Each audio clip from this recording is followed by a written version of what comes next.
दोस्तों अभी मौसम बदल रहा है, बारिश का मौसम है और खांसी ज़ुकाम गले में खराश ये बहुत आम बात है।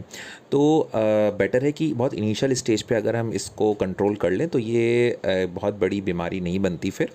तो ये जो प्रोडक्ट है इसमें टर्मरिक है और एलोवेरा के गुण हैं दोनों।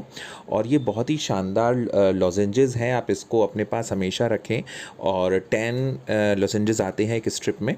तो जब भी आपको लगे थोड़ा सा भी खराश आप इसको मुंह में डाल लीजिए और ये बहुत अच्छा रिलीफ देते हैं आपको।